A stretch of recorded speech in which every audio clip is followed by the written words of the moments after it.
Just a quick introduction with the St. Dunstan's Conservancy. We were established as a school conservancy in 2007. As you see, we're size-wise a very small conservancy, only 30 hectares.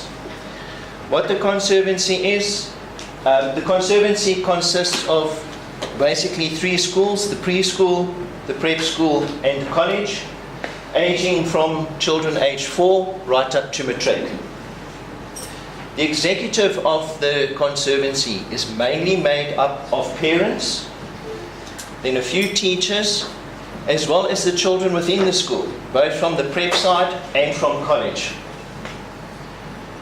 The main focus of the school is obviously education, because we don't have many wildlife if you exclude the children.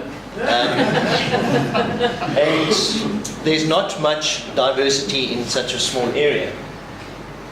What we do from a point of view of education, every week the school sends out a newsletter.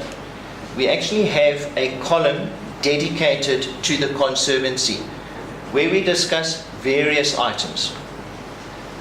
At the end of each term, the school also has what they refer to as a brag sheet. That brag sheet is basically what the school has done during that term. The Conservancy have managed that we actually get, and it's literally within the first 2 pages of the brag sheet, that we get a dedicated section of it. The annual magazine also, after the rector's report, after the chaplain's report, Conservancy report. So that's also within the first 2 pages of the annual magazine. Also at the start of each year, each school has an information evening.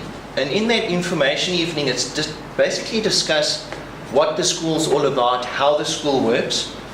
We also give presentations on the Conservancy, what we do and how parents or the children can get involved. This year what we did, we had, with Earth Hour, we got people to sponsor candles, and that was sold through the entire school for fundraising. Then general education within the school. What we did is we started off with the cleaners and the maintenance people, saying to them, right, at this school we want to start waste separation. What do they need to do and how do they go about it? Also each year the school holds what we call an amazing race, or a fete type of thing. And this year, or last year, we actually managed to raise 10,000 Rand for the Northwest Parks counter-poaching unit. The only reason we chose the Northwest is one of the teachers within the school, she's an honorary ranger in the Northwest Parks. Then also we had general things like the general awareness issues are discussed at Amazing Race. And we asked parents, teachers and pupils to sign an anti-litter pledge. I think we got over 650 anti-litter pledges signed. And then if we look at preschool. Now preschool is children from the age of 4 up to the age of 6. The main thing we look at there is the general principle of recycling. And we have dedicated recycle bins within the classroom. I was explaining to Ivan earlier that one of the positive things that's come out of this, one of the teachers in the preschool sits on our Conservancy meeting. She came to us, she says, you know, she had an angry parent come to her and say to her, how dare you teach my child about recycling? This little 5-year-old had gone home and said, Mommy, I recycle at school, why can't I do it at home? The teacher turned around and says, well, why can't you? Those parents are now recycling. Okay, also what we do is we get the zoos to come and visit the school for basic education purposes. And they also talk about, at that age, 4 to 6, we start teaching them about the Big 5, about conservation issues. Then the prep school and college. At the prep school, conservation issues are included in life skills, and that's from grades 4 to 7. There we include things like the water cycle, what is conservation in general. In the college, we have life orientation from grades 8 to 12, and there are things like pollution, the greenhouse gases and the effect that it has. In grade 9, the life orientation exam at the end of the second term is 90% environmentally linked. Then we also have after-school activities. Grades 1 to 3, they do wildlife, and that's basic things like saving water, water pollution, and all of those type of things. And then from grades 4 to 7, they do eco club. There they've done things like vegetable gardens. They have an annual fashion show where the kids themselves must make fashion out of recycled material. The children themselves have also been asked to write poems or posters on conservation issues.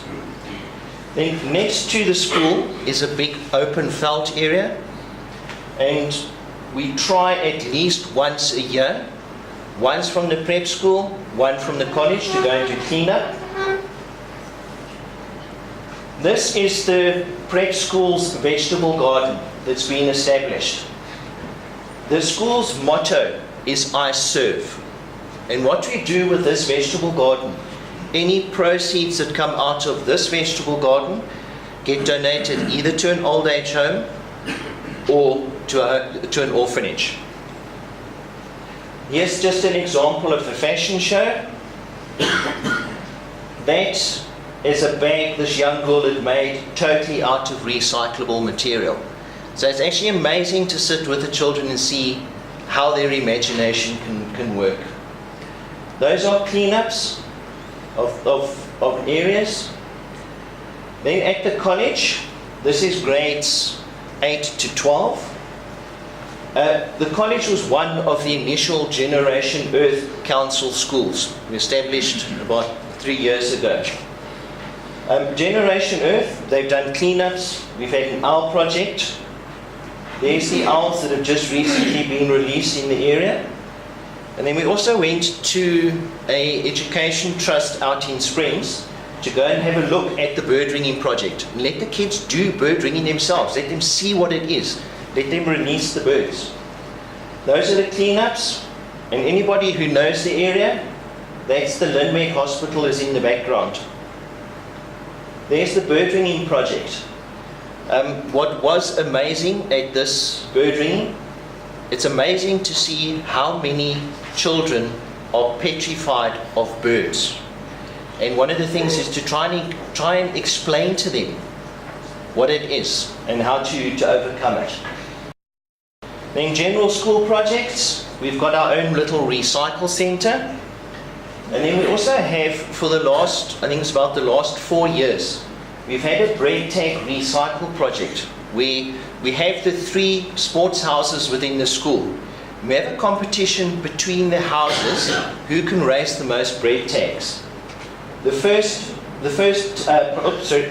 project that we actually did, the proceeds were actually, well, the money that we had generated from the sale of the bread tags, we purchased 2 wheelchairs, and it was actually donated to a disabled, where's the guy from Davidton? It was actually donated to a home in Davidton area. There's our recycle centre, the official opening. And then, okay, just briefly our management plan. The main thing is to increase awareness. That is obviously the main thing in the school. Then to minimize the impact that the school has on natural resources. How can we minimize the amount of electricity we use? How can we minimize the amount of water that we use? Thank you.